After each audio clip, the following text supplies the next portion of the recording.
Hello and welcome to our video. Our topic is emphasize the social nature of learning.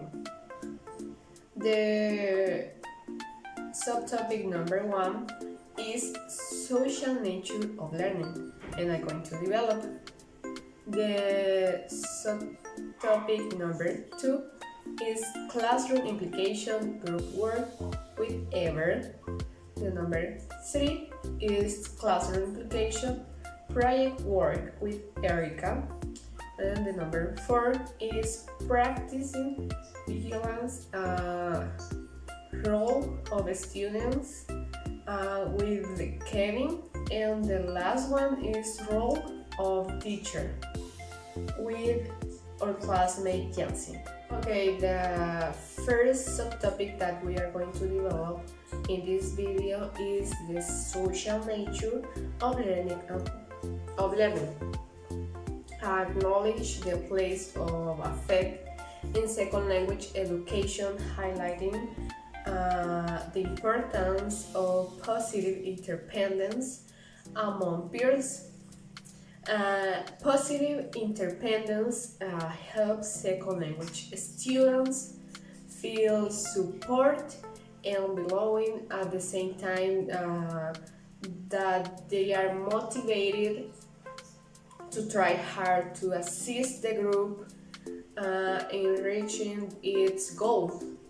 Also, there are 3 particular ways to emphasize the social nature of learning. The number 1 is to encourage second language students to learn from one another rather than solely from the teacher and the material such as the textbook. The number 2 is to encourage second language students to learn from communities in which they live and interact on a daily basis and farther from the world belong. And the number 3 is to encourage second language students and everyone at their educational institution to make a cooperative rather than a competitive or individualist stance. Their first option in terms of their perspective toward their fellow second language students, their teacher, and with whomever else they have contact. In order to continue with the topic, the social nature of learning, I have one of the basic tenets. It's that we can learn from each other rather than trying to learn by ourselves. This idea can be carried over into our second language classrooms when we realize that our students can also learn from and with their peers. Whereas in the traditional approach or paradigm, the rules often were eyes on your own paper and no talking to your neighbor, obviously. And the goal is to encourage our students to share with their peers and their teachers. Also, cooperative learning is one of the most researched methods in all of education. But what should be emphasized is that it is seldom useful for teachers to just ask students to form groups and work together. Many students need preparation for groups activities as they may not be accustomed to working with classmates on academic tasks. Then we have some steps procedure for facilitating students' regular use of cooperative skills that can be used in second language classroom. The number one is students understand why a particular skill is important. The number two is students practice the skill in isolation. And the number three is students use the skill during a cooperative learning activity involving regular course content. And that's all for me. Hello, my name is Everson Sin and I will continue talking about the social nature of learning. In this topic, I'm going to talk about the classroom implication. In the classroom implication, I have two topics. I have the group work and the project work. I will talk about the group work. The most common way in which we can apply this concept of learning as a social activity is by the use of different type of projects or activities in which we can imply the whole group. This gives the teacher many ideas on how to make different activities in which we can imply all the group working together. These activities can be different and they are a wide variety of activities in which we can implement in our day-to-day classes. Now let's start with snowball. In a snowball is a two-in-one technique. Why two-in-one? Because we have the forward technique and the reverse, the forward snowball and the reverse snowball.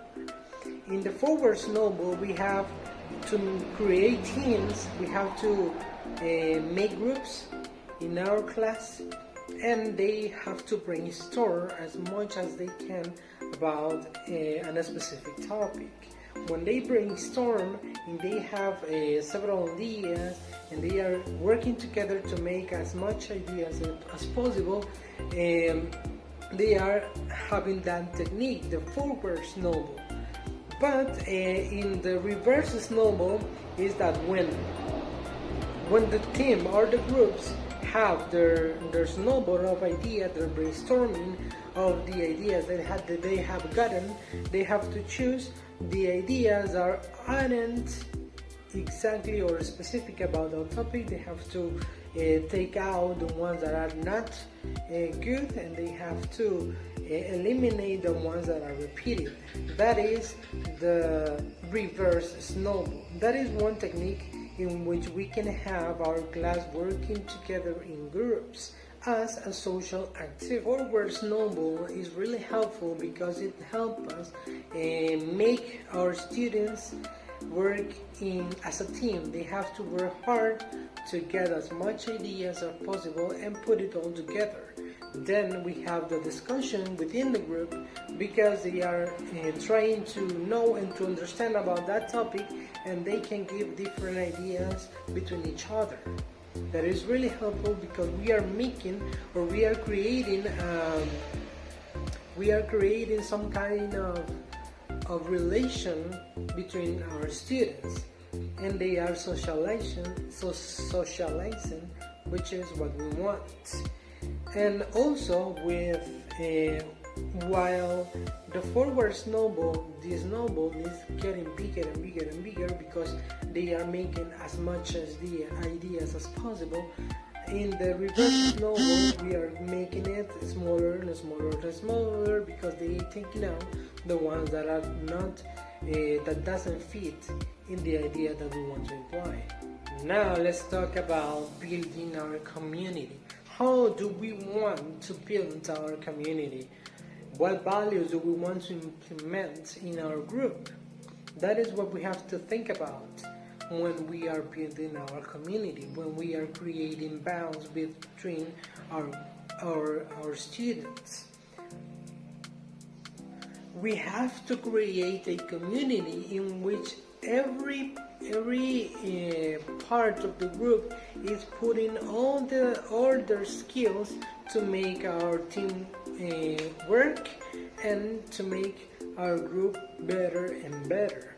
For that, we have some steps that we have to follow, of some things that we have to take into consideration when building our community. For the things that we have to take into consideration when building our community is, number one, discussing the group functioning, how the group is going to work, what things can we apply in our group to work better, how can we discuss between each other without making it violent or something like that. So that is one thing that we can imply when we are building our community, how the group is going to function, how they are going to work. So that is one point that we have to take into consideration. Another thing that we have to point out is the electronic cooperation.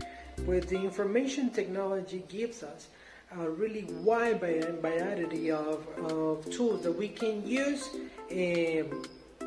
for working better. We have different tools that we can take from internet to have all the groups connected. It doesn't matter if they are working so far one from the other. We can work as a group with these tools that we can find on the net, or different spaces that we can create.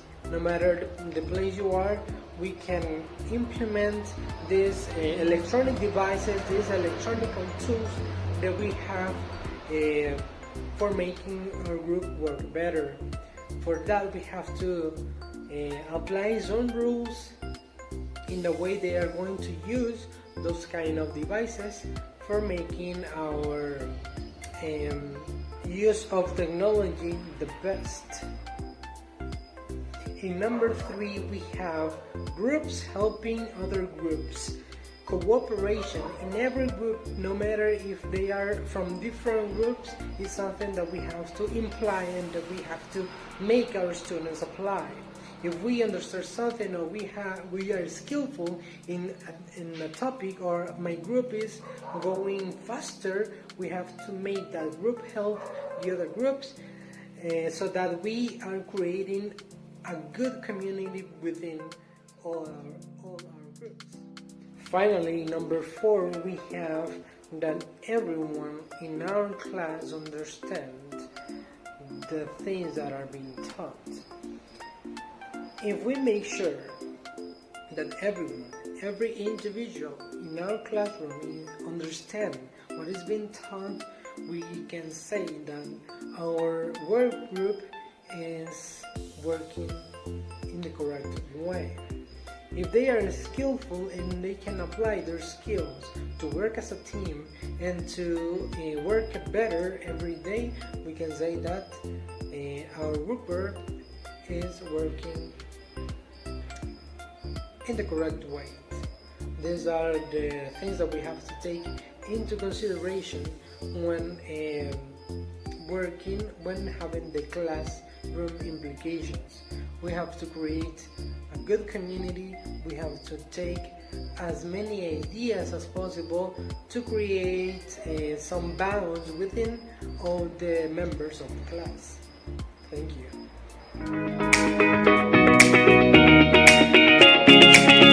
Hi, how are you? I hope you're full of energy today, because right now we are going to continue talking about the topic emphasize the social nature of learning. As we know, one of the tenets of social nature of learning is that we can learn from each other rather than by trying to learn by ourselves. It means that learning is an interactive process where students share their ideas, knowledge, and experiences to enhance the learning, so that learning becomes an active and social process where learners work collaboratively. Therefore, the most common ways that teachers can implement this view of learning as a social process is by the use of cooperative learning, activities that happen on group work and project work. But now, let's take a look at project work. as you can see, I created my presentation on Netboard, which is a wonderful technological tool for teaching. But because it just functions on my computer and my computer's microphone isn't working, I'm going to present to you this on my cell phone. I took some screenshots for you to see it better. So let's get started. What is a project work? Let me tell you that a project work is a learning experience that gives students an opportunity to work collaboratively so that they can communicate to achieve a common objective. Now let's move on to the types of project works. Let me tell you that project works can take different forms and they can last from 30 minutes to several months. So now let's talk about group investigation. Here students make use of cooperative learning since they divide up the work and they help each other to achieve that common goal. Now let's talk about reading and writing projects. Here students can read, interpret, and comprehend a book. For example, each month you can give or you can ask students to read a biography so they can choose a book from that person and they can create a different ending of that book. So they are developing creativity and of course their critical thinking ability. Now let's talk about the last project work, which is design projects. Here students can develop creativity as well because they can create a different house or a technological tool. They can create something using the latest technological software, and also they can apply some scientific theories to do that. Now let's talk about grading group or grading project work. And I have a question. Should group members all receive the same grade? Yes, but why? Well, here I have three main reasons. Many times in life, groups succeed or fail together. Second, students may be more willing to ask for and give each other help. Third, determine how much each student contributed to the group can be difficult, and that is right because sometimes we have many students and it is difficult for us to know how much each work. So now let's talk about the following question. Why group members shouldn't each receive a separate grade? Well, I have two main reasons too. Difficulty interpreting what a group says about students' ability and work. Second, students may be demotivated if they feel that their grade doesn't clearly reflect what they themselves have contributed, and that is totally right as well because in project work, it will give them a different grade, and if they have worked the same, they are not going to understand it. That's why we should give them the same grade. But what is the importance of project work?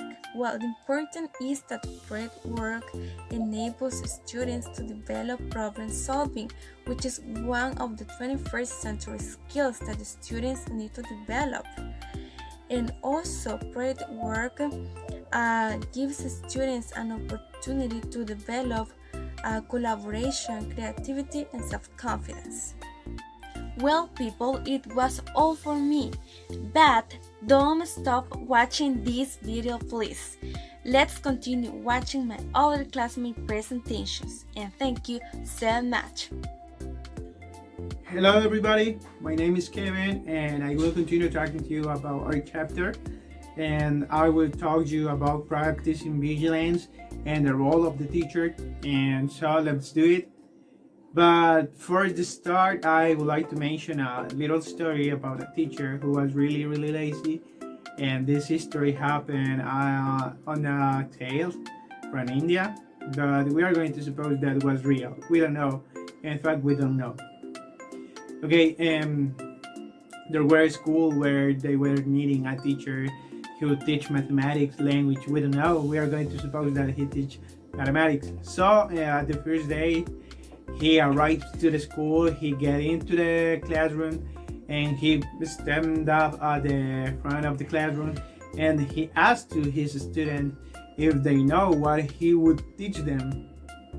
And everybody said, yes, we know what you will teach us. So he said that if you know what I'm going to teach you, you don't need me. And he left the classroom and go to the cafeteria and drink a cup of coffee, and he didn't do anything during the whole day. At the second day, the students were really bothered because he didn't teach anything. So they decide to say no if the teacher asks again if they know what he was going to teach them. But okay, at the second day, he made the same things and he asked again, do you know what I'm going to do? What I'm going to teach you? And obviously everybody said no. But he was smarter than his student, because he said, if you don't know what I'm going to teach, you don't need me, because you don't know what you have to learn. So he again left the classroom and go to the cafeteria, drink a coffee, and didn't do anything during the whole day. At the third day, students decide to have a different answer for their teacher, and they say that the half is going to say no and the other half is going to say yes if he made the same question. So the third day started in the same way. He arrived at the school, he stand up in front of the classroom, and he asked again, what will I teach you? And they said, the half say no and the other half say yes. So he said, okay, you don't need me because the half of you know what I'm going to teach you, and the other half don't know, so the half that knows should teach to the other half. And the funny fact of this history, at least for me, is that he was practicing vigilance because he was paying attention to what his students were doing.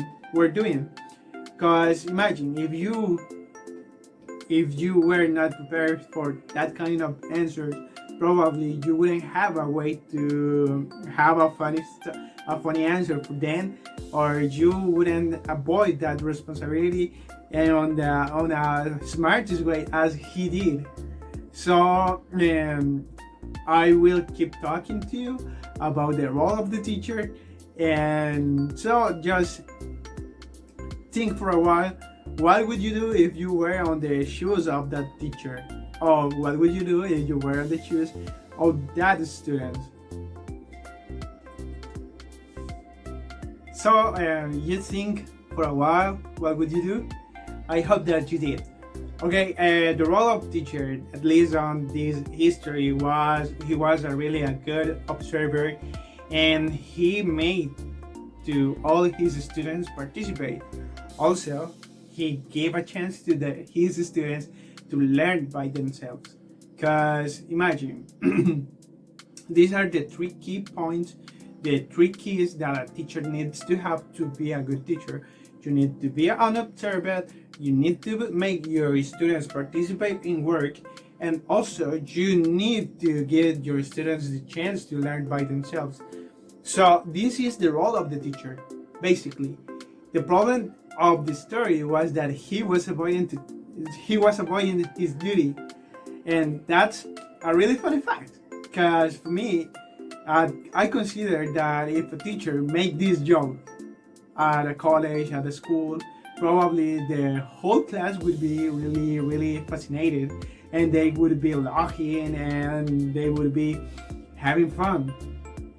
But if you really need to know the content, the specific topics that he will teach, because you are going to have an evaluation, a test, a quiz, we don't know, obviously this is going to have a big and huge repercussion on your improvements.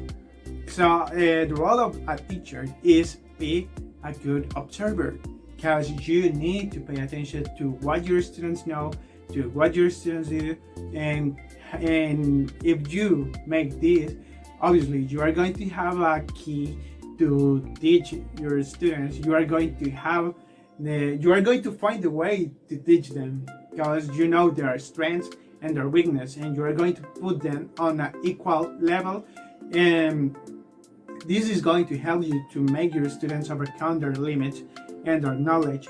You are going to be one of the best teachers if you put into practice these key points. If you are a teacher who practice observing, and if you practice group working with your students are going to learn by themselves. You don't need to make anything. Obviously, you are going to teach them the basic steps. You are going to motivate them to learn by themselves. But in fact, they are going to be enthusiastic with you. And that's all for my part. Thank you for watching.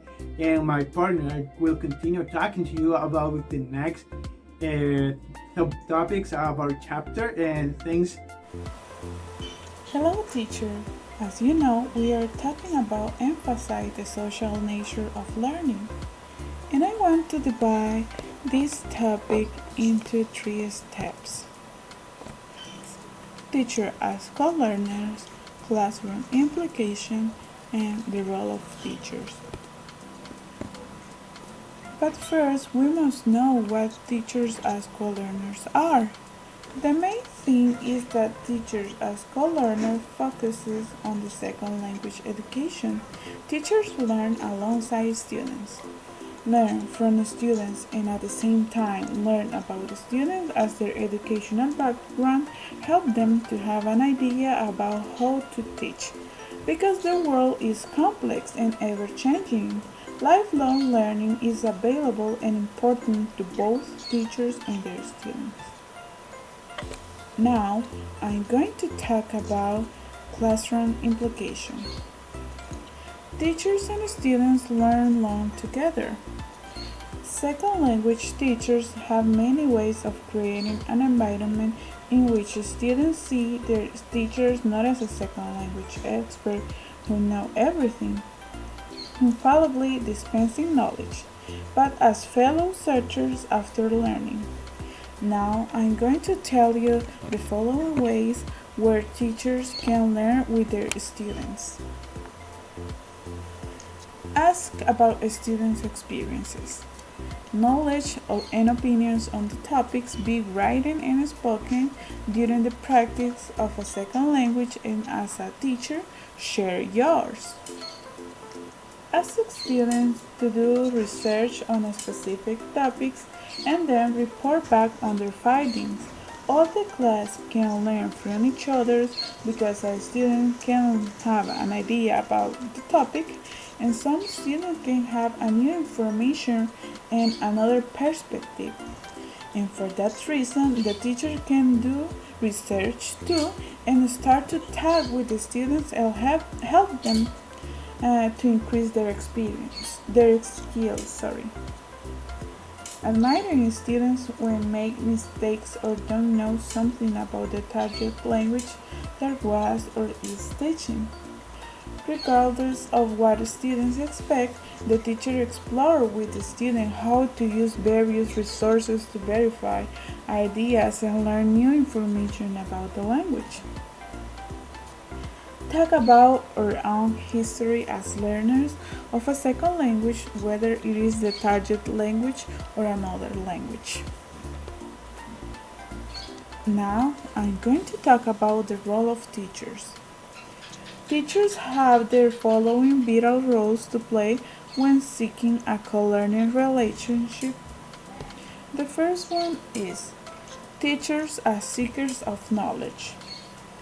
Teachers as demonstrate to students that learning is a lifelong pursuit. Learning is a complicated business full of ambiguity. Teachers as model of effective learners.